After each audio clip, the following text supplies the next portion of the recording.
bagiku, terang bagi Oke. jalanku. Nah, jadi dalam seri pertama ini kita akan belajar 12 lesson ya. Tapi karena saya akan holiday pada minggu keempat terakhir, jadi pelajaran ini kita start nanti sampai week ketiga dulu ya. Ini pelajaran-pelajaran yang akan kita pelajari selama 12 minggu ke depan ya. Kerusakan total, lalu mengenai penebusan, kelahiran baru, baptisan air. Ini sebenarnya dari 1 sampai 3 itu saya suka sampaikan ini kepada orang-orang yang mau dibaptis gitu. Nah, saya mau semua jemaat, semua yang ikut di sini juga mengerti akan hal ini. Jadi nanti kalau suatu hari saudara menginjil ke orang-orang mau terima Yesus sebagai Tuhan dan Juru Selamat, saudara kalau bisa kasih ini.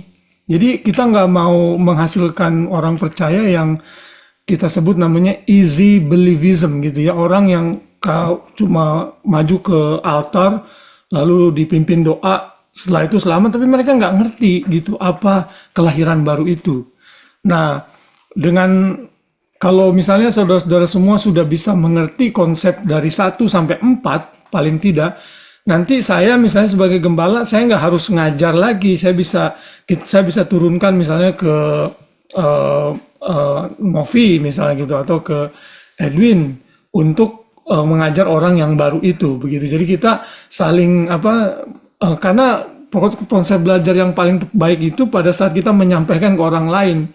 Selain repetition, saat kita menyampaikan ke orang lain itu kita akan lebih ingat, lebih cepat gitu. Nah ini ya, jadi kita akan belajar pembenaran, justification, penyucian diri, sanctification, reconciliation. Ini semua sampai nanti glorification, pemulihan, ini doktrin-doktrin ajaran dasar yang saudara dan saya mesti ngerti sebagai orang Kristen gitu. Jadi jangan berpikir, oh saya kan nggak mau jadi pendeta, nggak harus jadi pendeta, saudara mesti tahu ini semua. Apalagi dengan polemik yang terjadi dengan si Brian Siawarta apa gitu, yang bilang Kristen progresif dan lain sebagainya, bahwa orang yang baik itu bisa masuk surga. Ini kalau kita belajar ini, pengertian itu dengan mudah terabaikan gitu ya. Nah, lalu saya kasih yang terakhir ini week 12 ini paling penting juga nih. Ini mengenai pelajaran mengenai pemilihan Tuhan. Ini yang membingungkan gereja Tuhan sampai detik ini. Saya pun juga terus terang masih banyak belajar mengenai nanti week 12 itu doktrin pemilihan. Bagaimana kok kita bisa selamat, Tuhan pilih, lalu manusia ininya apa, kontribusinya apa. Nah, kita akan belajar itu. Nah, jadi sekarang kita konsentrasi sampai saya holiday itu minggu pertama, 2 dan 3, karena saya kan holiday tanggal 28. Berarti ini tanggal 12, tanggal 19 besok masih bisa, dan tanggal 26 itu kan public holiday, Thursday-nya ya. Jadi 26 kita masih ada sampai kita belajar mengenai kelahiran baru. Ya, kelahiran baru itu keselamatan. Ini saya kasih yang agak ringan-ringan dulu. Nanti di kedepannya sambil saya berdoa, habis setelah seri ini selesai, kira-kira apa yang saya mau sampaikan lagi dalam Bible study ini. Nah, kalau misalnya saudara-saudara punya pertanyaan selama saya presentasi, dicatat aja. Kalau misalnya nanti saya 15 menit terakhir, 10 menit terakhir saya akan berikan kesempatan tanya jawab, bisa raise hand di Zoom-nya itu, kemudian kita bisa tanya jawab, karena dari tanya jawab itu bisa tergali hal-hal yang nggak tercover. Tapi kalau misalnya yang sesuai topik nggak ada, bisa tanya yang lain, nggak apa-apa. Misalnya ada orang nanya ini, saudara nggak ngerti jawabnya, silakan aja. Kalau saya nggak bisa jawab, saya postpone dulu, jangan sampai saya kasih informasi yang salah. Ya, nah jadi hari ini kita akan belajar mengenai kerusakan total ya, kerusakan total, atau yang disebut kalau di dalam istilah teologi itu total depravity. Ya, nanti kan kita ada banyak ayat nih. Nanti saya akan minta 1-2 orang semuanya untuk baca ayat ya. Kalau lagi baca ayat, tolong di unmute aja. Jadi kita semua bisa sama-sama konsentrasi ya. Ini saya kasih definisi dari bahasa Inggris ya. Saya quote dari seseorang, ini saya lupa siapa waktu itu, saya nggak tulis. Apa itu total depravity? Total depravity itu adalah satu eh, pengertian bahwa orang itu karena kejatuhan dalam semua orang karena kejatuhan manusia dalam dosa itu tidak bisa mengasihi Tuhan dengan seluruh hatinya, pikirannya, kekuatannya. Tapi secara nature mereka hanya bisa memenuhi keinginan mereka sendiri dan menolak peraturan-peraturan atau ketetapan-ketetapan Tuhan. Jadi ini kondisi yang orang suka atau tidak suka, mau tidak mau terjadi. Saya suka kasih contoh anak kecil yang baru dilahirkan, nggak pernah diajarin berbohong, nggak pernah diajarin untuk serakah misalnya, mereka tetap lakukan. Kenapa? Karena ada benih dosa di dalamnya. Kekristenan tidak seperti orang Islam yang menyatakan orang lahir itu seperti kertas putih yang bersih. Enggak. Kekristenan menyatakan semua manusia sudah berdosa. Nah, tapi satu hal yang mesti diingat, ya, sekalipun manusia itu kecenderungan hatinya jahat, bukan berarti orang yang nggak pernah kenal Tuhan itu nggak bisa berbuat baik. Maksudnya nggak begitu. Jadi jangan confuse karena kita lihat orang dunia yang belum pernah kenal Yesus pun bisa berbuat baik, bahkan kadang perbuatan baiknya bisa melebihi orang Kristen gitu. Saya ingat ada perkumpulan orang-orang Buddha itu di sini pun ada di Sydney yang kalau ada bencana, kalau ada nyumbang orang tuh bener-bener luar biasa. Nah, jadi total depravity itu tidak menyatakan bahwa manusia itu bisa as bad as yang benar-benar worst itu enggak. Mereka tetap masih bisa moral, masih bisa baik, masih bisa. Karena memang Tuhan kasih benih itu, tapi semua itu tidak cukup untuk menyenangkan Tuhan, akhirnya menerima keselamatan. Itu yang membedakan. Ya, jadi itu mesti dimengerti seperti itu. Karena Lukas 6 ayat 33 berkata, sebab jikalau kamu berbuat baik kepada orang yang berbuat baik kepada kamu, apakah jasamu? Orang-orang berdosa pun berbuat demikian. Nah, ayat ini menyatakan bahwa orang-orang berdosa pun bisa melakukan perbuatan baik. Jadi total depravity tidak menyangkal akan hal itu.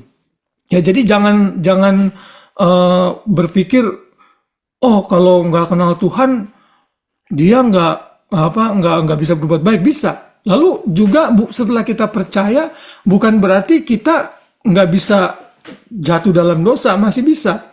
Itu kan seringkali kan kita suka bilang, oh orang itu nggak kenal Tuhan kok tapi lebih baik ya daripada orang Kristen. Orang Kristen yang di gereja tuh jahatnya minta ampun. Gua nih udah ngalamin misalnya kecewain sama orang yang ngaku orang Kristen, majelis gereja lagi. Aduh banyak banget.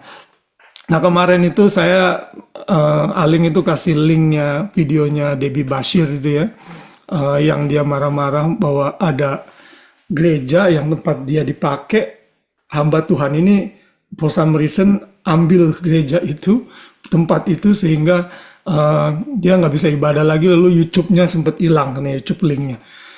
Itu katanya pendeta gitu ya. Tadinya dia mau nyebut nama pendeta yang tapi suaminya nggak kasih. Maksud saya orang Kristen kadang-kadang bisa jatuh dengan dosa kecemburuan seperti itu lalu berbuat yang Tuhan nggak kehendaki gitu. Tapi overall kita berbuat baik kalau udah Kristen kita tahu itu hasil ya, buah dari keselamatan kita. Nah, jadi ini kondisi human depravity, kerusakan total dari manusia. Ya, memang kalau di dalam teologi ini jadi perdebatan ya, orang-orang satu kelompok lain menyatakan oh enggak, manusia itu masih bisa menyenangkan Tuhan, kan kita diciptakan segambar oleh Tuhan.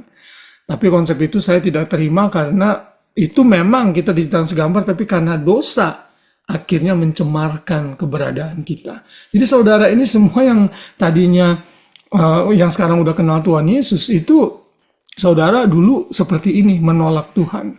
Ya, tapi setelah terima Tuhan semuanya diperbarui. Nah, semua itu dimulai dari mana? Semua itu dimulai dari Kejadian 3 ayat 6 sampai 7. Ya.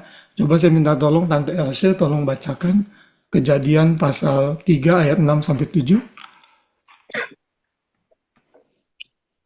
Di unmute dulu kan? Oke. Perempuan itu melihat bahwa buah pohon itu baik untuk dimakan dan sedap kelihatannya. Lagi pula pohon itu menarik hati karena memberi pengertian.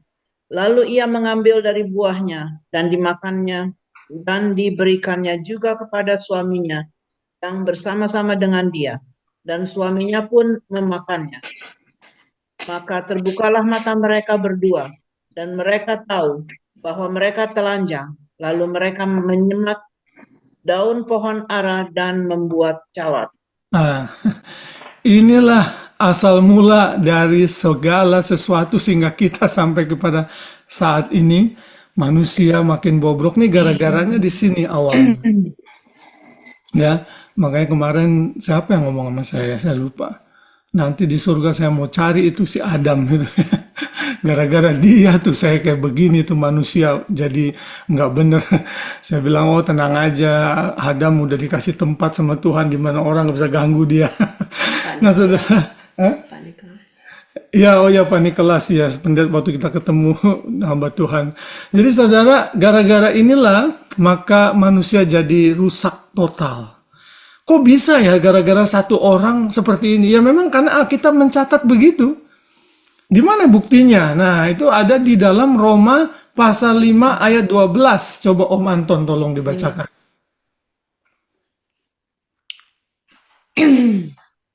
Sebab itu sama seperti Roma 5 ke dalam ayat 12. Sebab itu sama seperti dosa telah masuk ke dalam dunia oleh satu orang dan oleh dosa itu juga maut. Demikianlah maut itu telah menjalar kepada semua orang karena semua orang telah berbuat dosa. Nah, coba. Ini konsep Alkitab yang enggak dimiliki oleh agama-agama lain. Ya. Karena Adam, kita diperhitungkan berdosa. Jadi begitu saudara lahir, straight away, saudara berdosa udah. Suka atau enggak suka, itu terjadi. Karena apa? Kitabnya bilangnya seperti ini. Ya, jadi ini konsep total depravity itu seperti ini. Lalu ayat yang lain, ya, tolong Lucy dibaca kalau bisa. Ini 1 Korintus 15 ayat 21. Sebab sama seperti maut datang karena satu orang manusia, demikian juga kebangkitan orang mati datang karena satu orang manusia. Nah, kita hiraukan dulu bagian yang kebangkitan orang mati datang karena satu orang manusia, ya itu kan Tuhan Yesus. Itu nanti itu ditangguhkan dulu aja saat ini. Tapi yang bagian pertamanya adalah sebab sama seperti maut datang karena satu orang manusia. Artinya karena Adam lah kita manusia berdosa sampai saat ini. Nah, pengertian inilah yang saudara harus kasih tahu kalau saudara menginjil. Jadi orang kalau menginjil itu harus ngerti dia itu orang berdosa. Jadi esensi penginjilan tuh di situ. Kalau saudara tidak menyampaikan mereka orang berdosa, lalu menyampaikan oh mereka akan baik-baik saja, saudara nggak mencapai core value dari penginjilan. Ya, sampai ada kesadaran mereka berdosa lalu mereka perlu juru selamat, itu yang saudara perlu perhatikan dalam menginjil. Kalau saudara ke YouTube, saudara mungkin buka ada website namanya Living Water kalau saya nggak salah. Dia ada seorang hamba Tuhan juga yang dulu waktu kecil, waktu dari remaja gitu, dari dewasa muda, dia menginjil ke kampus-kampus, kemana-mana ditanya. Seorang di satu tanya-tanya wawancara. Ya, saya senang sekali cara ini. Nah, itu benar, dia selalu kalau menginjil itu ke value penginjilan yang benar, yaitu akar persoalan dari kerusakan manusia karena dosa ini. Ya. Nah, jadi dengan demikian Alkitab mengajarkan, ya ini next slide-nya, bahwa as the result of the fall of man, every part of man, his mind, will, emotion, flesh have been corrupted by sin. In other words, sin affects all areas of our being, including who we are and what we do. It penetrates to the very core of our being so that everything is tainted by sin. Jadi seluruh keberadaan kita itu penuh dengan dosa, mempengaruhi seluruh keberadaan kita. Kalau Tuhan nggak tolong, maka habislah manusia itu. Ya, nanti kita tentunya akan belajar jalan keluarnya. Hari ini saya hanya present ayat-ayat konsep yang menyatakan bahwa manusia itu dilahirkan berdosa. Ya. Nah, tadi saya sempat menyinggung soal Kristen progresif yang diungkapkan oleh si Brian Siawarta itu ya. Saya kemarin ditelepon sama teman saya yang suka tanya-tanya tentang Alkitab dari gereja lain. Ternyata si Brian itu temennya dia waktu kuliah di Hillsong, gitu di sini di Australia, gitu. Dan waktu dia kuliah di Hillsong pun dia sempat mengungkapkan konsep-konsep yang questionable gitu. Kayaknya dia punya kepahitan dengan gereja, dengan hamba Tuhan. Lalu for some reason nggak tahu dia belajar dari mana, akhirnya dia mengeluarkan pernyataan yang dia nyatakan di sosial media yang ramai saat ini, gitu.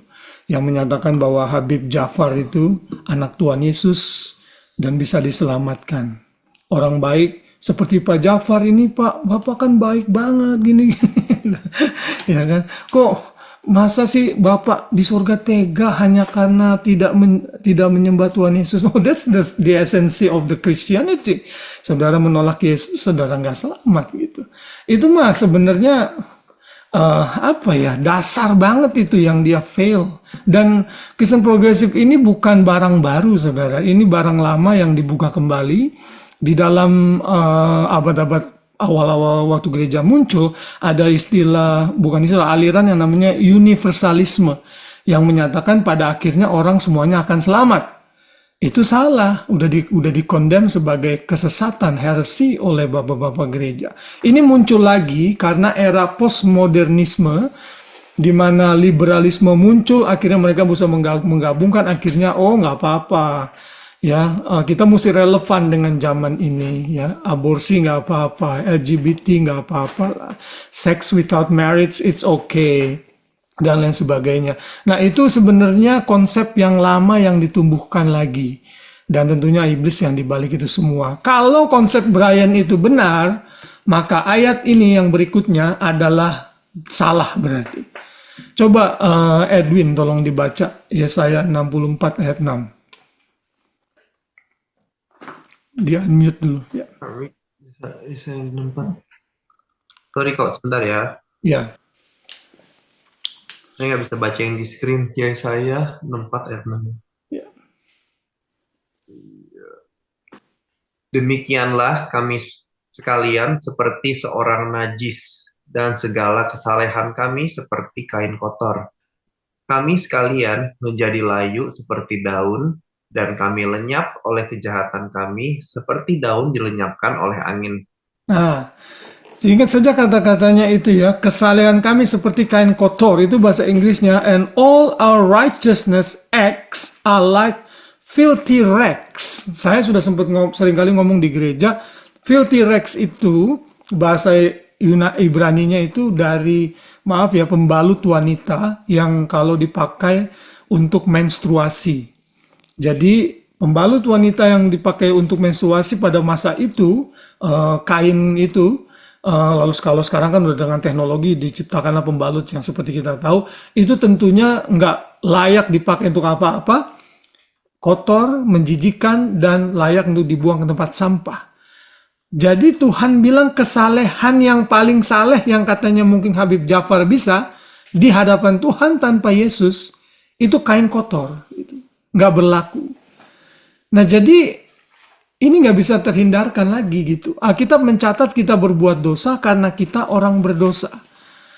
We don't sin to make us sinners. We sin because we are sinner. Ngerti ya?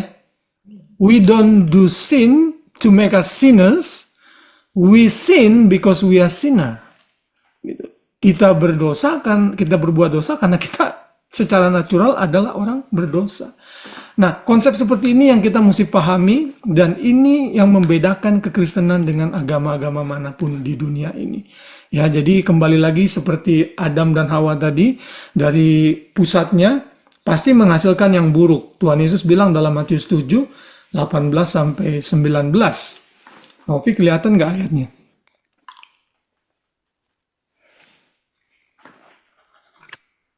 Ya, kelihatan. Ya, silakan dibaca. Tidak mungkin pohon yang baik itu menghasilkan buah yang tidak baik, ataupun pohon yang tidak baik itu menghasilkan buah yang baik.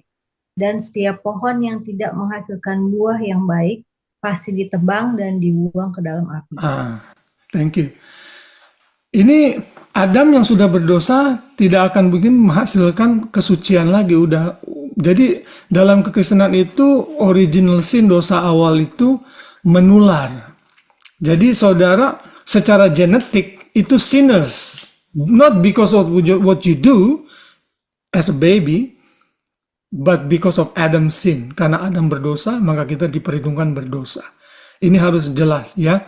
Dan saudara yang punya anak, saudara bisa mulai memberikan pengetahuan ini kepada mereka pelan-pelan.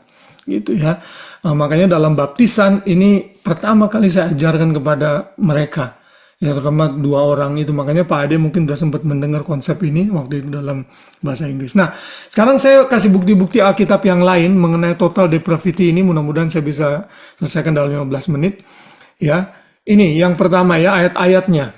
Kerusakan total manusia dicatat dalam banyak ayat-ayat Alkitab. Yang pertama, hati manusia itu licik dan jahat secara original ya. Kalau tanpa Yesus ini manusia semuanya hatinya licik dan jahat. Di mana itu ada ayatnya? Kita bisa melihat dalam Yeremia 17 ayat yang ke-9. Tante Siana bisa baca screen-nya? Siapa saya? Iya, bisa kan? Iya bisa. Yeremia 17. Yeremia 17 ayat 9. Betapa liciknya hati, lebih licik daripada segala sesuatu. Hatinya sudah membatu. Siapakah yang dapat mengetahuinya? Nah, lihat tuh, ya. Hatinya licik. Jadi kalau saudara sudah terima Tuhan Yesus sebagai Tuhan dan Juru Selamat, hatinya masih licik, saudara mesti uji lagi diri, saudara benar-benar terima Tuhan apa enggak. Saudara tahu licik ya? Licik itu apa sih? Siapa yang bisa kasih definisi licik itu apa artinya ya? Curang. Ya, curang bisa. Apa lagi? Ada yang bisa kasih definisi? Licik itu Mau menang sendiri. ya, menang sendiri, benar. Licik itu orangnya tuh tricky, akhirnya memang kepentingan diri sendiri yang terjadi gitu. Artinya kalau bahasa pergaulan, teman sendiri aja diembat gitu, teman sendiri aja juga dimakan gitu. Orang licik itu tricky, penuh trik-trik. Dan orang dunia tuh seperti ini, saudara. Tadi Grace baru share sama saya, suaminya Sandra Dewi. Suaminya Sandra Dewi ketangkep korupsi. Apa timah ya? Mengenai pertambangan timah. Saudara, katanya orang Kristen ya kan, si Sandra Dewinya kan juga orang Kristen katanya. Ya saya sih nggak nyalain Sandra Dewinya, cuman kan dia juga bisa aja ketipu kan, dia juga kan nggak tahu kalau suaminya mungkin korupsi. Maksud saya orang-orang yang korupsi itu hatinya licik, saudara. Dan itulah core orang dunia seperti itu. Dan saudara pasti menjumpai lah, baik di tempat pekerjaan, ya. Saudara lihat teman-teman yang suka cari muka gitu kan, ambil keuntungan dari dari pekerjaan. Saudara, saya ini bekerja, Anthony itu tahu, di perusahaan saya itu saya melihat ada orang-orang yang begitu trikinya sampai bosnya aja tuh nggak nangkep, saudara. Saya tangkep, saudara ya. Dia ini saya udah cerita mantan nih. Dia itu setiap hari nge-gym 2 jam, saudara. Keluar dari tempat pekerjaan, kemudian pagi-pagi dia shopping, nggak ketahuan tuh, saudara. Kenapa? Karena dia kejar pakai KPI itu ya, apa namanya? Indeks target itu. Dia memang cepat kerjanya. Tapi kan tetap aja nggak adil dong. Karena dia pergi nge-gym itu dari 11:30 sampai 11:30 dia baru balik lagi, itu jam-jam bisi-bisinya tuh. Saya orang baru nggak tahu apa, tapi saya baru beberapa bulan saya udah tangkap. Ternyata ini orang. Ya kan? Lalu, dan orang ini danger sekali, saudara. Orang yang melakukan yang sama dia laporin ke atasan. Sekarang udah 2-3 orang dipecat gara-gara dia. Saya diam aja. Orang dunia kayak begitu, saudara, licik ya. Perilakunya dipikirnya kita nggak tahu. Nah, inilah kondisi dunia kita gitu. Jadi kita harus aware bahwa orang yang tidak terima Tuhan Yesus itu pasti hatinya seperti ini. Walaupun dia bisa berbuat baik ya tadi, again ingat lagi selalu bukan berarti mereka bisa buruk banget sampai nggak berbuat baik, enggak. Mereka masih bisa melakukan moral baik karena memang Tuhan kasih di dalam hati manusia. Lalu yang kedua kita bisa belajar manusia itu sudah mati dalam pelanggaran dan dosa sejak dikandung dari ibu. Ya, sekarang yang berikutnya Hani tolong dibaca Mazmur 51 ayat 5, lalu Hari bisa ya baca nggak di Mazmur 58 ayat 3 yang bawahnya ya? Tolong. Oke, Mazmur 51 ayat 5, sesungguhnya dalam kesalahan aku diperanakan, dalam dosa aku dikandung ibuku. Mazmur 58 ayat 3, sejak lahir orang-orang fasik telah menyimpang sejak dari kandungan pendusta telah sesat. Ya, sejak lahir orang-orang fasik menyimpang, sejak dari kandungan pendusta telah sesat. Jadi sejak dari kandungan ibu kita semua sudah berdosa. Suka atau tidak suka Daud, ini kan Daud Mazmur 51 ngomong saat dia habis berzina dengan Batsheba, dia menyadari kebobrokannya lalu dia bilang, Tuhan, dalam kesalahan aku diperanakan. Ini Daud tuh hatinya saudara cepat bertobat. Sampai dia menyadari seperti ini. Dan dari dia oleh inspirasi Roh Kudus kita belajar ternyata memang setiap bayi yang lahir sudah dicemari oleh dosa. Bahkan sebelum lahir sekalipun. Dalam dosa aku dikandung ibuku. Ya, jadi tidak bisa tersangkal. Ini kenyataan yang harus dihadapi oleh umat manusia sejak Adam dan Hawa jatuh ke dalam dosa. Yang berikutnya Efesus 2 ayat 1-2, Iren tolong dibaca. Efesus 2 ayat 1-2, kamu dahulu sudah mati karena pelanggaran-pelanggaran dan dosa-dosamu. Kamu hidup di dalamnya karena kamu mengikuti jalan dunia ini. Karena kamu mentaati penguasa kerajaan angkasa, yaitu roh yang sekarang sedang bekerja di antara orang-orang durhaka. Nah, itu ya, thank you. Kamu dahulu sudah mati, artinya orang-orang yang di luar Kristus itu mayat berjalan sebenarnya. Dan kalau mayat itu saudara mau ngapain juga dia nggak akan respon. Saudara mau kasih babi panggang, mau kasih lobster, wangi-wangi yang enak, dia diem aja gitu ya. Waktu mamanya Wenli meninggal itu, saya benar-benar di depan tubuhnya, jenazahnya saudara. Buat berapa jam ya, saya duduk di situ 2,5 jam kali ngobrol-ngobrol gitu ya. Kita ngobrol-ngobrol, dia nggak respon tuh dia. Padahal lagi diomongin. Ya kan, kenapa? Karena dia mayat. Orang yang tidak kenal Tuhan Yesus itu disebut mati, nggak bisa respon. Sampai nanti Tuhan bangkitkan, bangunkan dia dari kematian dan melalui kelahiran baru yang akan kita pelajari nanti, barulah dia akan benar-benar hidup. Lalu mengerti kebenaran. Saat kita mengerti kebenaran, kita melakukan perbuatan baik kita bukan lagi seperti filthy rags, bukan lagi seperti kain yang kotor, tapi menghasilkan reward suatu hari kelak. Tuhan akui itu. Ya. Jadi itu bedanya kita dengan orang dunia ini, ya. Lalu konsep yang berikutnya, ayat yang berikutnya dari Alkitab menyatakan manusia itu tertawan dalam dosa dan kegelapan. Tertawan artinya nggak bisa keluar sendiri tanpa inisiatif Tuhan, ya.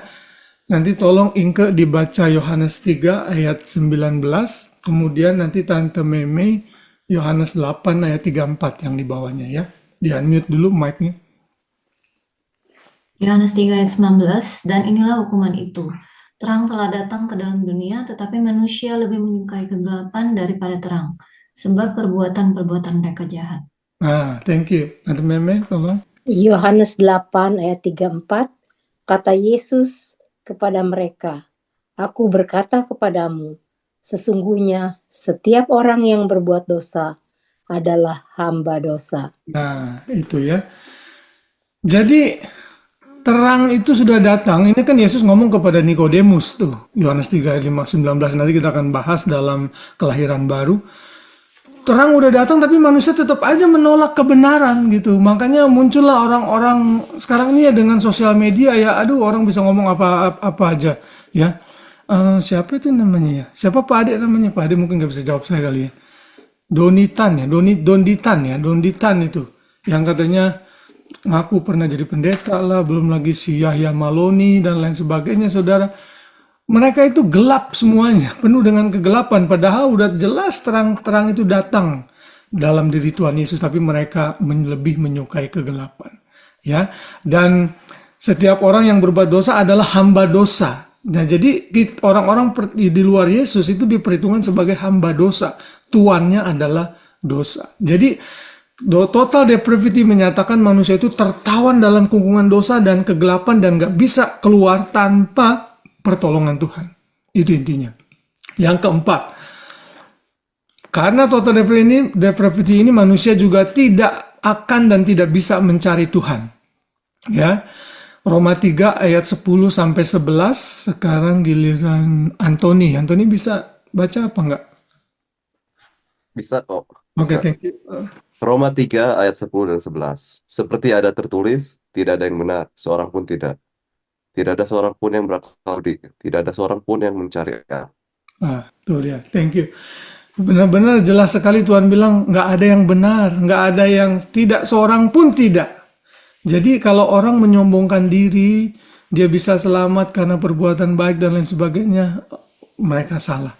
Saudara, ini kan kita orang Indonesia kan orang Muslim baru merayakan Lebaran ya. Dan sebelum Lebaran tuh mereka mesti berpuasa berapa hari? 30 hari, 1 bulan penuh. Dan nggak tahu tuh ada ustadz yang ganteng juga tuh, saya lihat yang orang Chinese itu, siapa ya namanya itu? Ya, dia bilang, bulan Ramadan itu bulan penuh pengampunan. saat engkau puasa, wah kamu minta ampun, beda dengan bulan-bulan yang lain. Saudara, kata firman Tuhan, filthy rags. Kalau orang yang seperti itu tanpa Yesus, you seperti pembalut wanita yang sudah tidak bisa dipakai lagi. Itu kata firman Tuhan. Yang tadi kita udah lihat ayatnya. Artinya tidak ada yang benar mau lakukan kegiatan apapun, bahkan mesti sampai ke Yerusalem gitu, kayak orang Yahudi misalnya, atau kayak orang di Filipina sampai menyambung-nyambung dirinya, menyayat-nyayat dirinya. No, nggak perlu seperti itu. Karena tidak ada yang benar. Perbuatan kita tidak akan bisa menyenangkan Tuhan tanpa Tuhan Yesus. Ya. Lalu yang berikutnya, dikit lagi ya, manusia tidak bisa mengerti akan keberadaan Tuhan kalau Tuhan nggak berinisiatif untuk menjamah orang itu. Ya, tolong Elisa dibaca 1 Korintus 2 ayat 14.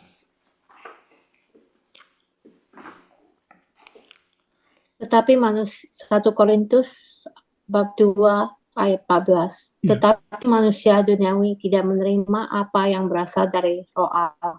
Karena itu baginya adalah suatu kebodohan, dan ia tidak dapat memahaminya, sebab hal itu hanya dapat dinilai secara rohani. Nah, ini orang-orang dunia kondisinya kayak begini. Kalau saudara sekarang sih udah ngerti kebenaran, saya ngomong kayak gini nih buat saudara lebih easy untuk ngerti ya. Kenapa? Karena Roh Kudus sudah ada di dalam kita. Nah, ada banyak kebenaran yang di dalam kekristenan itu bisa diterima, tapi mesti terima Yesus dulu. Kalau nggak ngerti. Contohnya misalnya kebenaran tentang Tritunggal. Jangan bilang, Pak, kalau Bapak bisa ngejelasin sama saya mengenai Tritunggal, saya sampai ngerti, saya mau masuk Kristen. Kalau ada orang kayak gitu, saya bilang, nggak akan bisa, Pak. Bapak nggak akan bisa ngerti, terima Yesus dulu, baru ngerti. Gitu. Karena dengan adanya Roh Kudus di hati kita, dia akan menerangi pengertian kita. Gitu. Saudara mesti buka hati dulu, lalu kebenaran-kebenaran itu akan Tuhan bukakan. Nah, orang Israel kan begitu, kata Alkitab, masih terselubung mata rohaninya. Makanya saudara kalau menginjil sama orang dunia, coba kayak ngomong sama tembok ya. Kita udah jelasin, Pak, Bu, ini begini-begini, masa iya sih nggak bisa. Kenapa? Karena hatinya belum diterangi. Sampai nanti Tuhan bicara sama mereka, quicken namanya, dibukakan hatinya, lalu mereka baru, kayak gitu. Saudara, sekarang nih saya gampang aja, nggak terlalu sulit ngejelasin karena saudara udah ada Roh Kudus, saudara bisa ngerti dengan baik gitu. Ya. Nah, ini yang membedakan kita dengan orang dunia. Lalu yang berikutnya lagi, poin yang keenam. Manusia menekan kebenaran Tuhan dengan ketidakbenaran. Roma 1 ayat 18, sekarang giliran Ci Jessica bisa tolong baca? Oh, lagi nyetir ya, Ci? Bisa ya. Nggak bisa ya?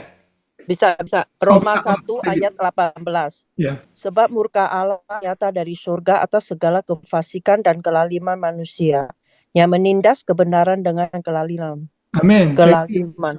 Ya, dengan kelaliman. Ya. Jadi ini orang dunia nih, makanya kebenaran-kebenaran yang Tuhan ajarkan mereka tolak, ya. Kita tahulah LGBTQ dan lain sebagainya itu sudah normal. Bahkan tadi saya coba lihat YouTube, muncul satu video. Saudara pernah nonton nggak orang yang dulu pernah jadi terorisnya Hamas lalu bertobat, maksudnya kembali ke jalan yang benar, lalu jadi agen rahasianya Israel, ya? Tahu nggak tuh putra Hamas? Nanti cari deh, Son of Hamas, repent gitu, itu ada di YouTube tuh. Lalu dia menjelaskan di Phil talk show itu ya, si Dr. Phil, dia jelasin itu bagaimana bodohnya orang-orang Palestina yang menerima dan membela-bela Hamas gitu. Lalu ada juga pihak yang lain yang waktu itu lagi unjuk rasa di Amerika membela Hamas. Nah, si student ini yang cewek ditanya, kejadian di tanggal 7 Oktober di mana Hamas menyerang Israel dan membunuh orang-orang itu pada saat itu, menurut kamu salah atau benar? Itu si student itu nggak bisa jawab, saudara. Dia cuma bilang, oh saya nggak bisa jawab itu, kita mesti lihat kepada sejarah begini-begini. Loh, saya nggak tanya sejarah, kata si Phil. Saya tanya itu salah apa enggak? It is wrong or not? Iya, tapi saya muter-muter, saudara. Kenapa? Karena ini manusia menekan kebenaran dengan ketidakbenaran, gitu. Nggak bisa dia tuh terima. Ini kondisi manusia pada umumnya. Kita semua pada saat itu dulu seperti itu. Tapi puji Tuhan setelah kita diterangkan, kita bisa mengerti kebenaran. Nah, makanya kalau kita udah jadi orang Kristen, jangan sampai melakukan hal-hal yang menjadi batu sandungan. Sehingga orang bilang, aduh orang Kristen kok lebih jahat daripada orang dunia. Itu sebenarnya orang yang begitu tuh, itu bukan orang Kristen lah menurut saya. Kalau ada orang Kristen dicap dia lebih jahat dari orang dunia, dia orang dunia. Walaupun dia di gereja. Gitu. Dan banyak ada orang-orang yang seperti itu. Ya. Dan yang second last, ayat 2 lagi ya. Saya membuktikan dari Alkitab ini ya, ayat-ayat ini. Yang ketujuh, manusia terus berdosa dengan sengaja karena telah rusak total. Hidup dalam dosa dianggap benar oleh manusia.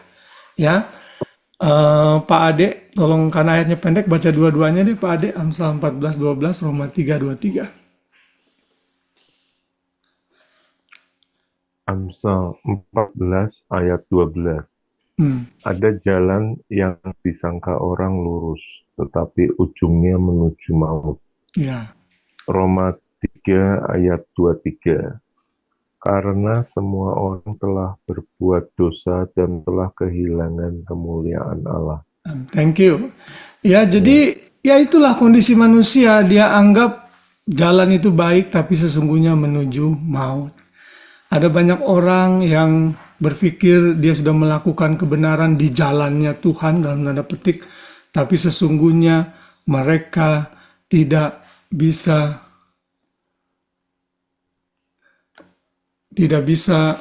menyenangkan Tuhan, begitu ya.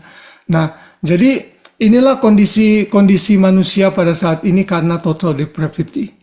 Manusia dengan sengaja berbuat dosa dan menganggap yang dosa dinyatakan benar. Dan yang terakhir, bisa pas beginilah, ini ayat terakhir nih buat Yafet ya. Pikiran manusia berlawanan dengan Tuhan. Yafet bisa tolong baca Fet, Roma 8 ayat 7. Ya. Roma 8 ayat 7. Sebab keinginan daging adalah perseteruan terhadap Allah. Karena ia tidak takluk kepada hukum Allah. Hal ini memang tidak mungkin baginya. Nah, thank you. Pikiran manusia itu berlawanan dengan apa yang Tuhan nyatakan, gitu. Ini keinginan daging, kan Paulus kan ngomong tentang keinginan daging. Nah, secara overall keadaan manusia itu seperti itu. Dia selalu hanya ingin memuaskan keinginan daging aja, gitu ya. Buat mereka dosa itu dirancang gitu. Oh, saya mesti ngapain lagi besok nih? Oh ya enak gitu ya. Saya pernah tahu orang yang hidupnya itu memang untuk berjudi setiap hari, saudara. Dia udah punya jadwal kapan datang ke Star City, bahkan sampai punya kartu platinum, silver dan lain sebagainya. Orang kayak gitu itu bukan orang Kristen. Orang Kristen yang merancangkan dosa dan planning dosa, berarti hidup dalam dosa, is not Christian. Sebodoh teing lah kalau dia mau datang ke gereja 7 kali dalam sehari. Kalau orang itu merancangkan dosa dan hidup di dalam dosa, berarti dia bukan orang percaya. Karena orang percaya tidak mungkin hidup dalam dosa. Jatuh dalam dosa bisa. Ya, nah itu manusia, keadaan manusia yang Tuhan sudah nyatakan seperti ini. Jadi kesimpulannya, ya, dengan kondisi ini maka neraka adalah hukuman yang akhir dari manusia. Hukuman untuk manusia itu sesuatu yang pasti kalau mereka tidak menerima tawaran keselamatan yang Yesus lakukan di kayu salib. Jadi saudara-saudara sudah mengerti kebenaran ini, puji Tuhan. Tapi orang di luar sana yang mengandalkan kebaikan, mengandalkan ini, mengandalkan itu untuk selamat, mereka semua, kata firman Tuhan, filthy rags, tidak akan diperhitungkan oleh Tuhan. Jadi ini kondisi total depravity yang akan bisa dianulir, di-neutralize nanti dari korban Kristus yang minggu depan kita akan belajar mengenai penebusan, redemption, di mana manusia itu budak dosa dibeli oleh Tuhan menjadi budak dan hamba kebenaran. Ya, lalu ini pasal yang terakhir, kalau orang menerima Yesus, maka Roma 5 ayat 15-17 terjadi. Tetapi karunia Allah tidaklah sama dengan pelanggaran Adam. Oh, Grace belum baca. Baca deh kamu, Grace. Cilusi sama Aling juga belum baca. Oh iya, Aling belum ya? Oh. Cilusi juga belum. Aling baca, Aling. Ayat 5, Lucy udah tadi. Belum. Aling baca ayat 15, Grace ayat 16, ayat 17. Ya, ini ayat terakhir ya. 15 ya, oke. Tetapi karunia Allah tidaklah sama dengan pelanggaran Adam, sebab jika karena pelanggaran satu orang semua orang telah jatuh di dalam kuasa maut, jauh lebih besar lagi kasih karunia Allah, karunia-Nya yang dilimpahkannya di atas semua orang karena satu orang, yaitu Yesus Kristus. Ayat 16, dan kasih karunia Iya, 16. dan kasih karunia tidak berimbangan dengan dosa satu orang. Sebab penghakiman atas satu pelanggaran itu telah mengakibatkan penghukuman, tetapi penganugerahan karunia atas banyak pelanggaran itu mengakibatkan pembenaran. Sebab jika oleh dosa satu orang, ini Adam, maut telah berkuasa oleh satu orang itu, Adam, maka lebih benar lagi mereka yang telah menerima kelimpahan kasih karunia dan anugerah kebenaran akan hidup dan berkuasa oleh karena satu orang itu, yaitu Yesus Kristus. Jadi, total depravity, kerusakan total manusia hanya bisa dianulir dengan karya Kristus di kayu salib. Orang membuka hati dan terima Tuhan Yesus. Ya, saya berharap pengertian dasar ini, basic pengertian ini bisa saudara tangkap ya. Inke mau tanya, silakan Inke. Oh, kan kata Koko tadi kalau bayi dari lahir itu udah berdosa. Kalau misalnya bayinya itu meninggal, dia dari orang tua yang bukan orang Kristen gitu. Terus itu gimana? Kan dia belum ngapa-ngapain. Iya, betul. Nah, untuk itu kita mesti refer ke beberapa ayat. Kalau saya mengertinya bayi-bayi yang di bawah usia tanggung jawab, regardless iman orang tuanya, mereka akan ke surga straight away. Kenapa? Karena mereka belum pada usia tanggung jawab. Ya, Hani anaknya yang kecil berapa umurnya nih? 5. Oh 5. Kalau si Enzo itu berapa ya, Elisa Enzo? 1. Udah umur berapa? 2. 2 tahun. Nah, kita average lah ya, di bawah 1 sampai 7 mungkin atau 8 itu mereka belum ngerti itu tentang kebenaran. Misalnya anak-anak itu meninggal, sekalipun dia orang tuanya Muslim, tadi kata Inke, dia masuk surga. Contohnya Satu apa? lagi. Ya, bentar. Contohnya waktu Daud waktu Daud berdosa dengan Batseba, kan anaknya kan mati. Tapi sebelum mati kan sakit. Ya kan, Daud kan puasa, nggak bisa menyembuhkan juga. Begitu anaknya mati, Daud malah sukacita. Lalu dia makan, ambil makanan yang enak-enak. Lalu orang bujangnya kan bingung, Tuhan, kenapa Tuhan seperti ini? Waktu masih sakit kok Tuhan puasa dan lain sebagainya, kok sekarang enggak sukacita? Lalu Daud bilang begini, apa yang aku bisa lakukan? Dia sudah bersama dengan Tuhan, tapi nanti aku akan ketemu dengan dia. Daud bilang gitu, pakai redaksi saya, ayatnya ada itu. Artinya Daud sadar anaknya itu nanti ada di surga. Dari situlah teolog berpendapat, anak-anak yang di usia belum bertanggung jawab dan bisa mengambil keputusan secara jernih, dia akan ke surga regardless of iman orang tuanya, orang percaya atau bukan. Ya, oke. Satu lagi. Kayak kan kalau aku di keluarga semuanya bukan Kristen, ya kan? Padahal kalau kayak papa aku kan udah meninggal tuh. Boleh nggak sih? Maksudnya tadinya aku tuh masih sampai sekarang bahkan masih doain misalnya kalau Tuhan maksudnya mengasihani, gitu. Misalnya papa masih bisa diselamatin, kira-kira itu bagaimana? Boleh nggak sih doa begitu? Atau benar-benar sudah tidak selamat? Karena kan kalau papa menurut aku itu kan orangnya nggak pernah nipu, gitu. Maksudnya Baik. orang baik kan. Iya. Itu bagaimana? Nah, itu ada di dalam Ibrani. Sebentar ya. Ibrani ini Koko saya ada share screen ya. Bisa lihat nggak ayatnya nih? Ya. Ibrani 9 ayat 27 ini ya. Coba kamu baca. Dan sama seperti manusia ditetapkan untuk mati hanya satu kali saja dan sesudah itu dihakimi. Nah, ayat ini menunjukkan setelah orang meninggal, it is too late ya. Mohon maaf, bukannya berarti kita nggak mau orang tua kamu itu diselamatkan, tapi dispensasi untuk papa kamu dan yang lain-lain itu udah selesai gitu. Nah, kalau di Katolik itu ada konsep namanya purgatori. Orang itu nanti setelah mati dia ada masa dihukum, nanti akhirnya lepas masuk surga dengan doa-doa orang yang masih hidup. Makanya di Katolik ada doa untuk orang mati. Nah, dalam Alkitab itu tidak diajarkan dan itu tidak alkitabiah. Jadi untuk Papa Inke yang dalam hal ini belum terima Tuhan Yesus saat meninggal, ya kita tidak akan ketemu beliau di surga. Demikian juga family-family kita yang lain. Ya kita mungkin sedih sekarang, tapi nanti di surga kita nggak akan mengalami kesedihan lagi. Tuhan akan erase semua bad memory itu.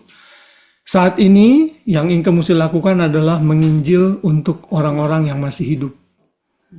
Karena itu penginjilan arwah juga tidak alkitabiah. Makanya kalau mau menginjil, injililah papa, mama, adek, koko. Kalau dia nggak terima, itu urusan dia. Saya kan udah katakan saya punya beberapa saudara Muslim. I do my best to remind them, ingat Tuhan itu baik, ayo terima Yesus. Mereka nggak terima ya itu urusan dia sama Tuhan. Aling tahu saya juga menginjil kepada Pak Ahok, ya.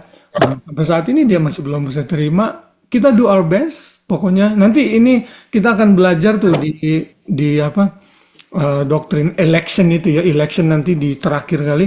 Jadi itu akan melepaskan kita dari rasa guilty kalau orang nggak terima Tuhan Yesus, karena kita tahu itu semua karya Tuhan, kita cuma alat. Ya, jadi begitu Inke ya. Jadi kamu back for mercy kepada Tuhan pun juga udah terlambat gitu, udah terlambat. Tapi ya waktunya tuh buat orang tuh beda-beda. Gitu. Makanya ke Pak Ahok pun saya bilang, Pak Ahok, hidup itu fragile, orang bisa meninggal kapan aja. Karena itu jangan tunda-tunda. Tapi sekali lagi saya cuma bisa mengingatkan gitu. Ya. Kok bukannya katanya kalau waktu Tuhan Yesus datang itu orang-orang mati, maksudnya dibangkitkan gitu. Itu Iya, cuman orang percaya aja atau dua-duanya. Yang oh, pertama orang percaya dibangkitkan untuk masuk surga dan menerima upah. Yang kedua, yang orang di luar Kristus dibangkitkan untuk dihukum. Jadi nanti mereka akan dihukum di neraka dengan tubuh yang tidak bisa mati. Makanya banyak retap tangis, ketak gigi, di mana api belerang, belatung-belatung itu kan semua dideskripsikan. Dua-duanya dibangkitkan, tapi yang satu untuk penghukuman, yang satu untuk hidup kekal bersama Tuhan di surga. Gitu. Jadi tidak ada lagi kesempatan bagi orang yang sudah meninggal untuk diselamatkan kalau dia tidak ngambil keputusan sekarang saat hidup di dunia ini. Gitu. Ya, tadi yang kamu bilang papa kamu nggak membunuh nggak gini kan, kok tadi bilang itu filthy rags di hadapan Tuhan karena without Kristus itu semua diperhitungkan zero. Gitu. Ya, oke, thank ya, you. thank you. Ada lagi? Apa kalau 1 menit sebelumnya dia tiba-tiba bertobat dan menerima Tuhan, apa bisa Bisa. sebelum meninggal? Ya, bisa. Kalau itu terjadi karena kemurahan Tuhan, lagi koma gitu ya, ngap-ngapan, for some reason dia akhirnya sadar dan aware akan keselamatan, dia terima Tuhan, saya yakin dia selamat. Tapi saudara harus tahu ya, kalau orang dalam keadaan koma, otaknya itu nggak bisa berpikir dengan jernih. Injil itu harus dimengerti dengan baik agar orang itu selamat. Tapi yang kondisi Elisa ini bilang itu bisa. Tapi jangan berasumsi seperti itu sehingga kita mengambil rata. Udah ntar juga dia detik-detik terlahir juga terima Yesus. Nah jangan begitu, nggak bisa, itu nggak boleh. Ya, selama dia masih sadar, selama dia masih aware, masih fresh ingatannya, ayo menginjil gitu. Kalau itu bisa terjadi dilakukan, silakan. Contoh kan saya udah kasih tahu ya di gereja, saya bilang kriminal yang di sebelah Yesus ya, itu kan hanya dalam beberapa hitungan, mungkin nggak menit kali, dia ada beberapa jam lah, dia bilang sama Tuhan Yesus, Yesus kalau engkau datang nanti sebagai Raja, ingat aku. Yesus bilang hari ini juga engkau bersama-sama dengan aku di Firdaus. Firdaus itu nama lain untuk surga. Berarti orang ini begitu dia dieksekusi mati 1 jam kemudian dia selamat. Walaupun dia nggak ke gereja, nggak berbuat baik lagi setelah itu, ya upahnya nanti mungkin nggak seperti kita yang sudah mati-matian keiring Tuhan. Gitu. Ya Elisa ya. Jadi bisa thank aja. you. Kalau oleh karena anugerah Tuhan bisa. Ya, thanks. Thank you. Pak Dede, saya mau tanya satu hal aja ya. Pak Dede, di sana ada Alkitab yang terjemahan yang paling baru yang waktu itu siapa Tante Eva ya Pak Dede pesen apa? Oh ada, iya. Enggak, saya sebenarnya cuma penasaran aja dengan yang terjemahan yang sekarang yang paling baru itu, yang tadi ini kan berhubungan sama yang orang-orang yang udah meninggal gitu ya. Itu kalau yang di 1 Petrus 3 ayat 19 itu sekarang diterjemahkannya bagaimana ya bahasanya?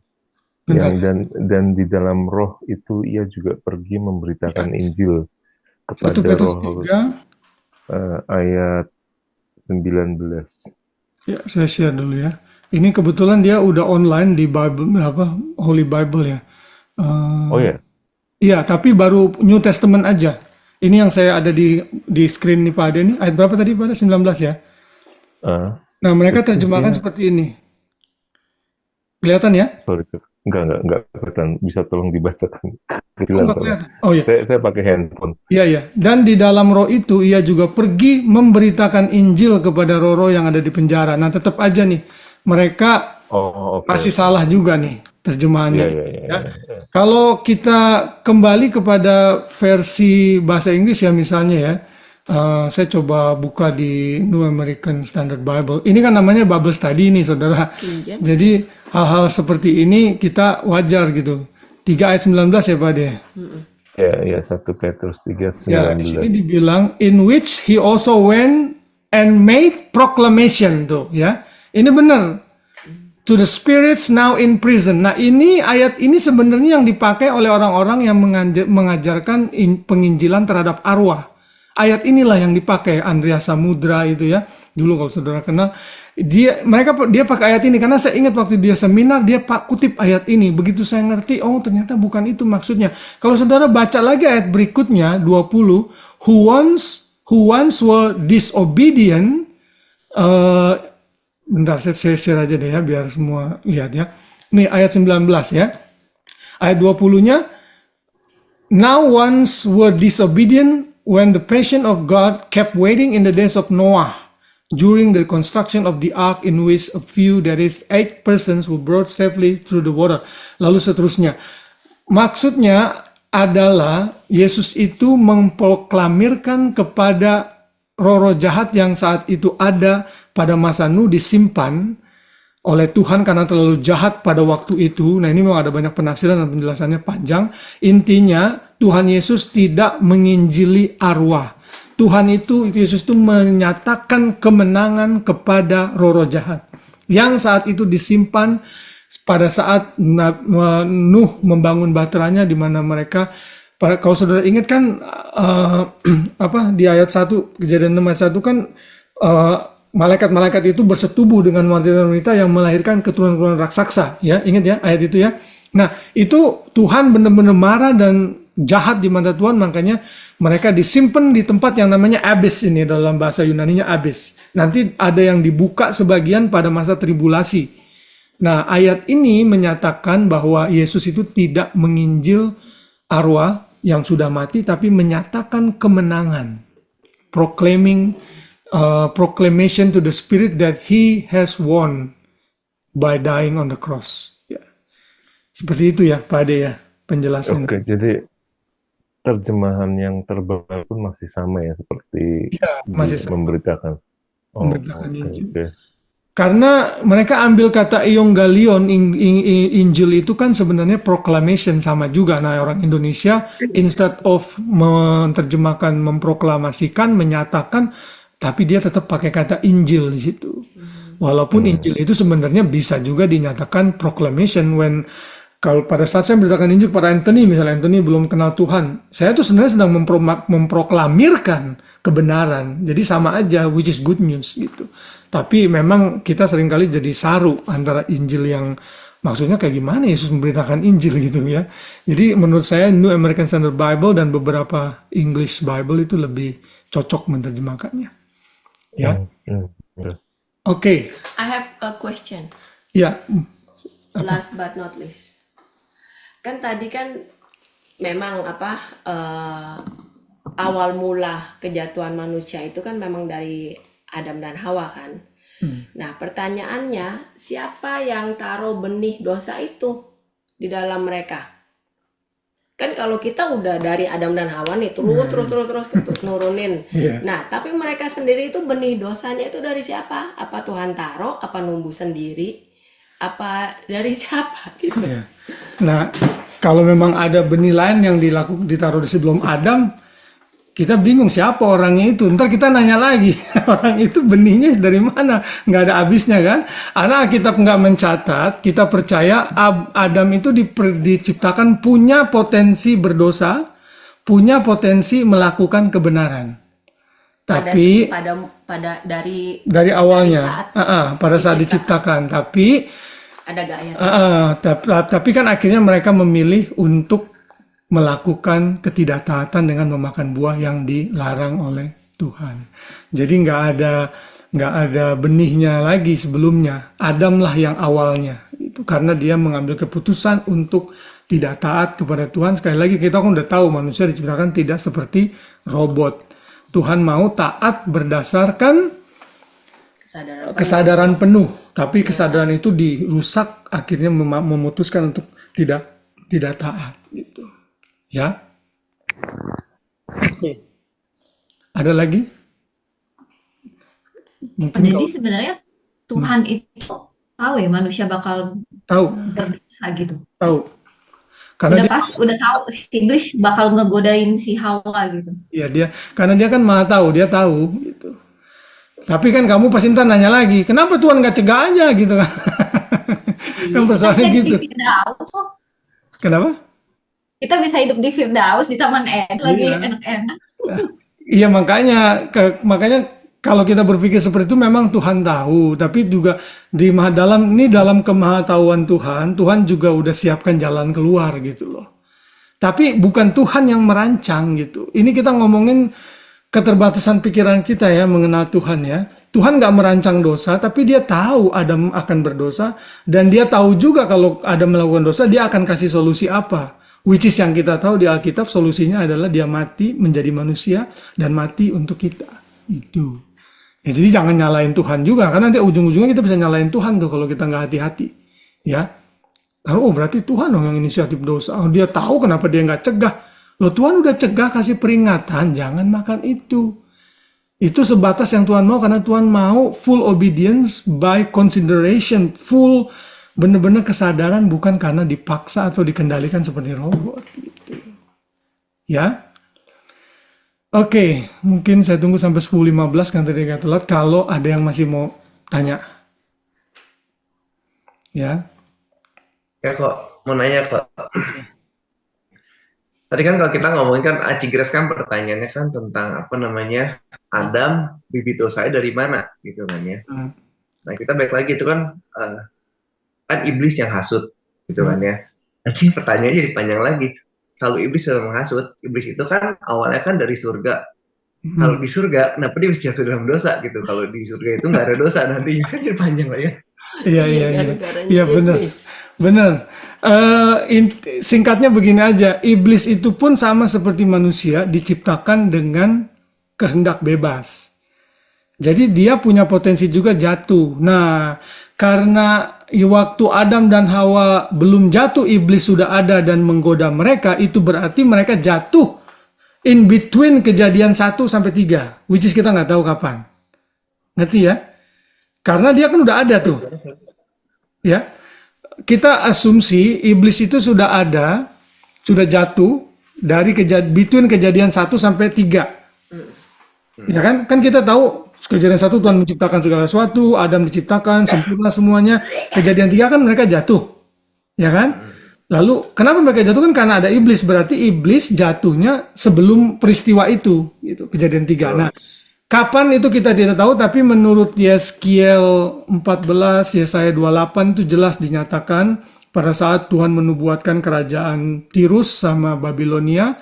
Di situ dinyatakan, hai engkau fajar gitu, sang fajar, engkau telah jatuh dan lain sebagainya itu. Itu ada di dalam nubuatannya. Nah, karena iblis punya potensi melanggar, iblis mengambil keputusan untuk melanggar perintah Tuhan lalu dibuang dari surga dan menjadi iblis dan roh-roh jahat yang kita tahu sekarang ini. Di dalam kitab Wahyu dia membawa sepertiga malaikat-malaikat yang Tuhan ciptakan, sepertiga jadi jahat. Misalnya aja Tuhan menciptakan 1 miliar malaikat. Karena malaikat itu kan nggak bisa kawin-mawin ya. Dia diciptakan dengan total number set gitu. Misalnya Tuhan ciptakan 1 miliar misalnya. Kalau iblis jatuh sepertiga di bawah sama yang pertama kali Lucifer, sepertiganya ada 1 miliar berapa? 250 juta ya?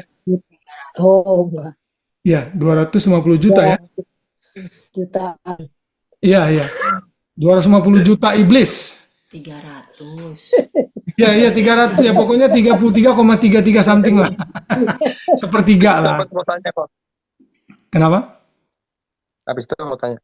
Iya. Nah, jadi begitu Edwin, dia jatuh dalam dosa karena dia diciptakan dalam kehendak bebas. Tapi bedanya dengan manusia, Tuhan nggak provide redemption, penebusan untuk iblis. Kenapa? Itu kedaulatan Tuhan. Untuk manusia, Tuhan siapkan redemption, penebusan gitu. Ya, makanya kita bersyukur. Oke. Iya, tapi pertanyaan Edwin kalau nggak salah, kenapa udah di sorga aja masih bisa jatuh itu malah? Kan nanti kan kalau kita di surga itu kan udah nggak ada dosa lagi kan kok. Iya. Kenapa di tempat nggak ada dosa itu tapi kok si iblis ini bisa dosa?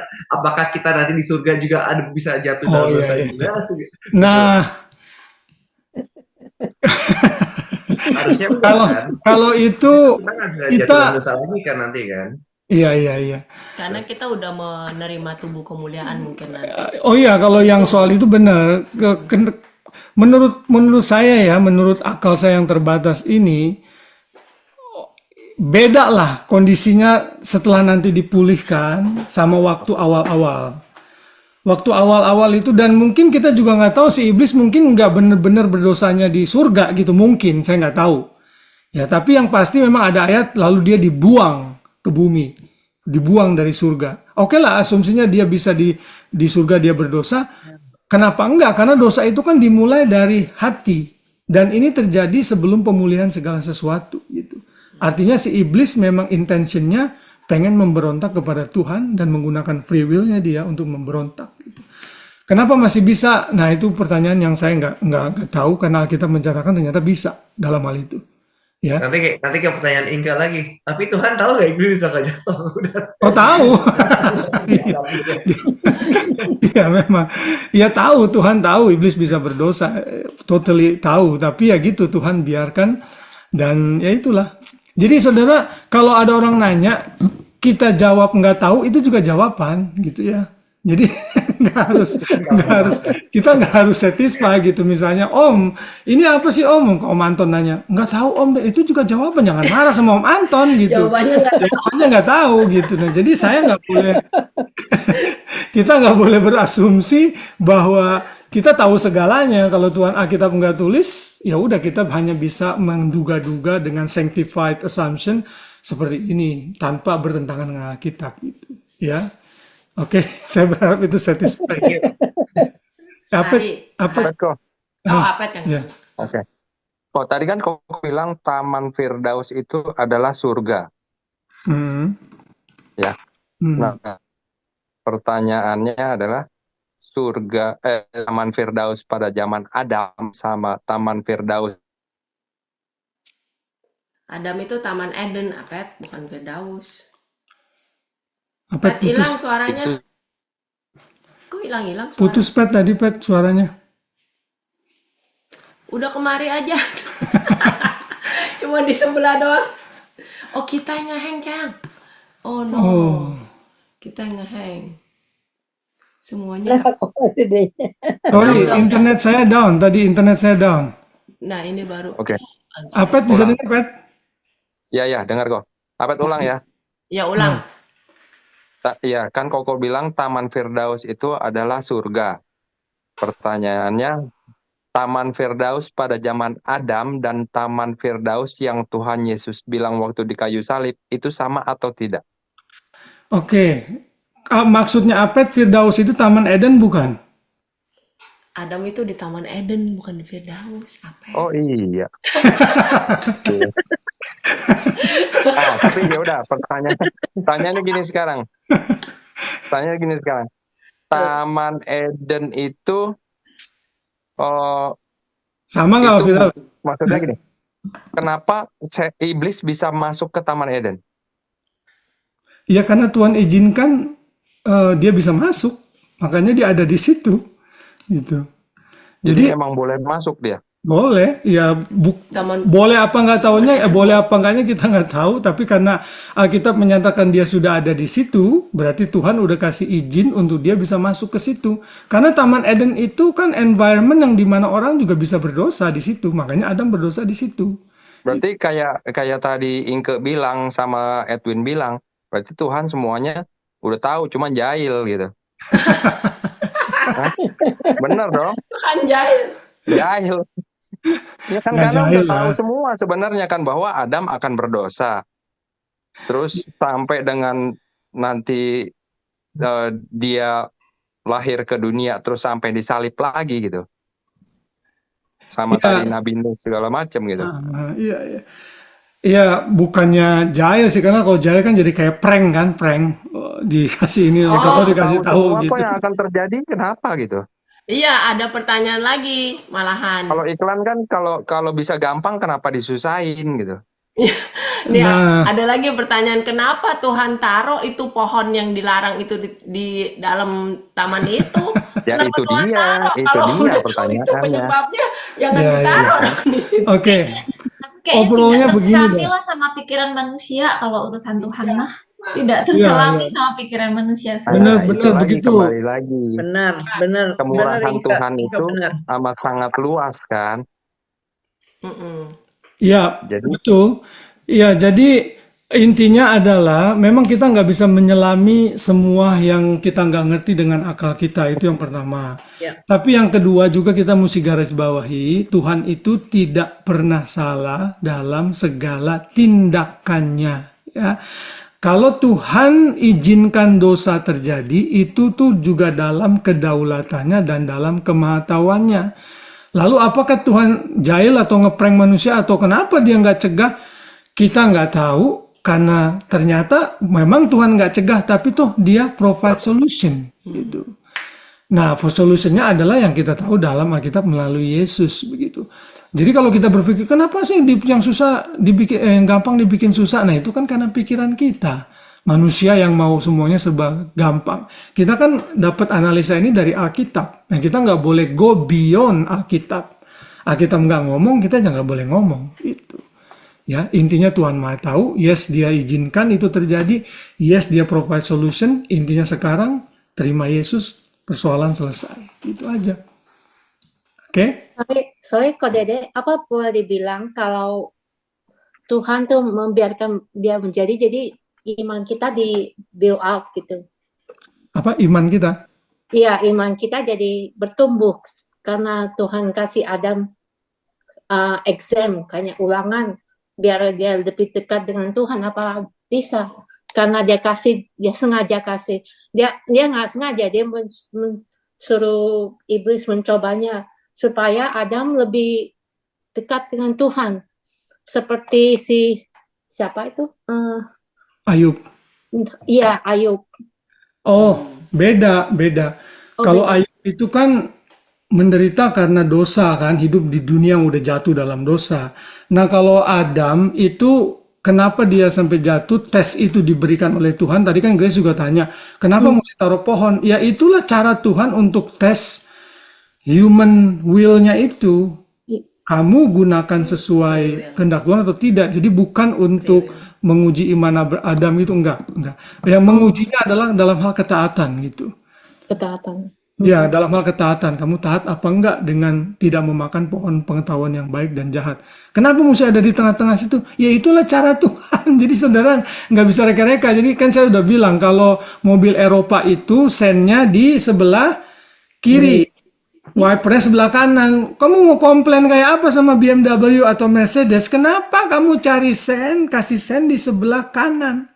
Kiri, nggak sebelah kanan, salah-salah. Ya sebodoh teng, orang gue yang nyiptain. Gue mau taruh di kiri, di kanan, terserah gue. You ikut the follow my rule. Nah Tuhan juga begitu. Ada hal-hal yang kita nggak bisa paksakan sesuai ke pengertian kita. Gitu. Karena dia Tuhan. Gitu. Ya. Oke. Tidak ada lagi ya. Saya berharap ini season pertama aja udah banyak yang tanya.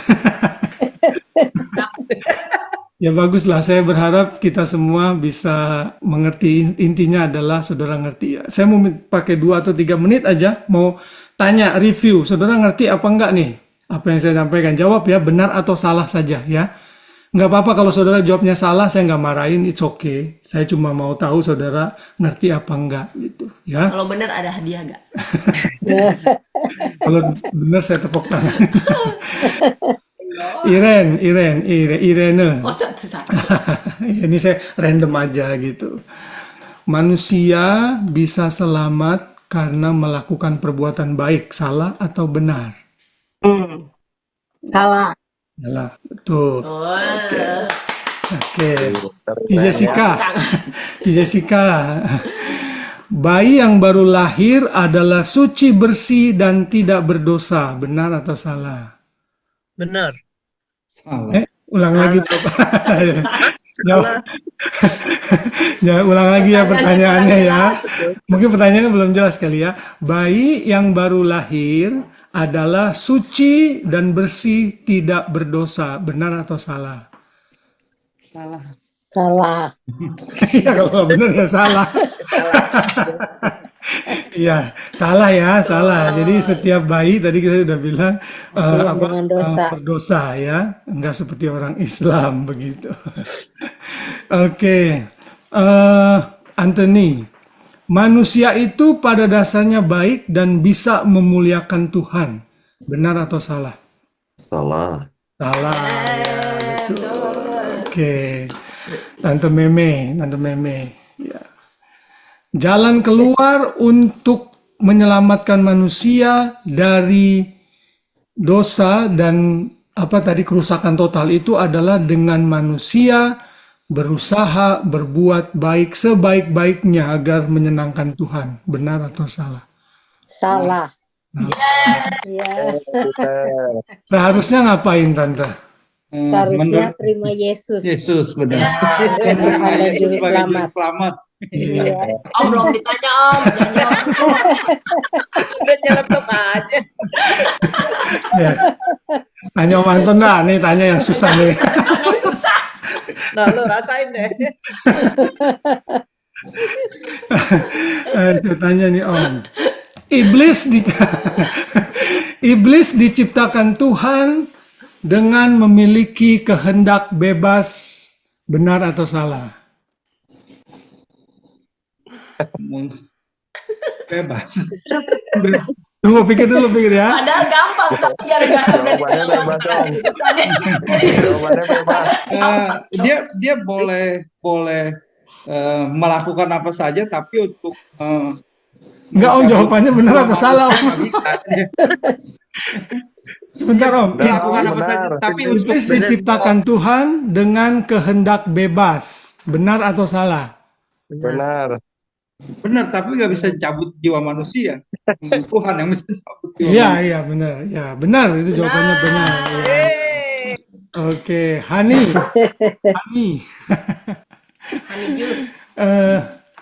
Inti pemberitaan Injil yang harus kita lakukan kepada orang yang belum kenal Tuhan adalah menyatakan bahwa mereka adalah orang baik dan bisa selamat dengan perbuatan mereka. Salah. Cepet banget jawabnya. Terlalu gampang Oke. buat Hani. Apet. Bayi-bayi yang di bawah usia tanggung jawab, bila mereka meninggal, mereka akan masuk neraka. Benar atau salah? Oh, belum dikasih tahu sama Tuhan kok. Apa tadi kok? Benar, yang lain jangan jawab dulu ya, jangan kasih tahu. Apa tadi? Bayi-bayi yang meninggal sebelum usia dia bisa mengerti dan bertanggung jawab akan masuk neraka kalau dia meninggal. Benar atau salah? Salah. Terlalu gampang. Terlalu gampang. Sama dengan Taman Eden. Benar atau salah? Salah itu apa sama-sama taman itu, mainnya di taman soalnya kan. Guru, besok kerja. Iya. Oke, ya udah. Oke ya. Thank you dah, saya sudah mendapat review ini. Kita ambil foto dulu yuk sebelum Elisa, videonya Apet semua dinyalain dulu. videonya nyalain dulu sebentar, bisa nggak? Saya mau ambil record aja. Ya. Ayo dong. Yafet. Kapan Yafet? Oh iya, lagi keluar. Kasih aku gerak. Ren, mana nih? Foto Ren, nggak apa dipakai foto dia. Oh Foto ya, foto ada. dulu. Apa itu? Yuk. Oke, siap semua ya. 1, 2, 3, senyum. Oke, baik. Mari kita berdoa. Saya berharap minggu depan bisa join lagi, dan kalau bisa ajak teman-teman yang lain, kita akan belajar. Tadi Hari kelewatan ya? Foto. Oh iya, nggak kelihatan. Sekali lagi, ayo Hari. Mesti diginiin kan. Ya, oke, gitu. sekali lagi, sorry. Tadi ada yang kelupa, Pet, tolong Pet, sorry Pet. Yuk, 1, 2, 3, senyum. Iya, thank you semuanya. Ya, saya berharap minggu depan bisa join lagi, kita akan bicara mengenai redemption. Kalau di sepanjang minggu ini ada pertanyaan, catat aja. Nanti kita bisa bahas lagi ya. Oke, mari kita berdoa. Tuhan, terima kasih untuk 1 jam lebih kami belajar firman Tuhan. Kami bersyukur, kami belajar kebenaran lagi mengenai kuasa Injil dan Alkitab yang tidak bisa salah. Kami tahu otak kami terbatas untuk mengerti banyak hal. Biarlah Kau sucikan, kuduskan kami semua sehingga kami tidak memberikan penjelasan di luar apa yang Alkitab berikan. Tuhan, apa yang saya sampaikan mungkin terbatas, tapi biar Tuhan Roh Kudus memberikan pengertian kepada kami semua sehingga kami bisa belajar lagi, lebih dalam lagi mengenai firman Tuhan. Kalau sebentar dari ini kami akan beristirahat, Berikan kami malam damai sejahtera, tidur dengan nyenyak, dan besok pagi kami boleh bangun dengan kekuatan yang baru dari Tuhan. Mari kita angkat tangan bersama dan terima berkat dari Tuhan. Tuhan memberkati engkau dan melindungi engkau. Amin. Tuhan menyinari engkau dengan wajahnya dan memberikan engkau kasih karunia. Amin. Tuhan mengangkat wajahnya kepadamu dan memberikan engkau damai sejahtera. Kiranya berkat dari Bapa di surga, kasih sayang sempurna dari anaknya Tuhan Yesus, dan persekutuan yang manis dengan Roh Kudus menyertai kita hari ini sampai kita jumpa dengan Kristus saat Dia datang kembali. Yang diberkati sama-sama katakan. Amin. Thank you semuanya ya.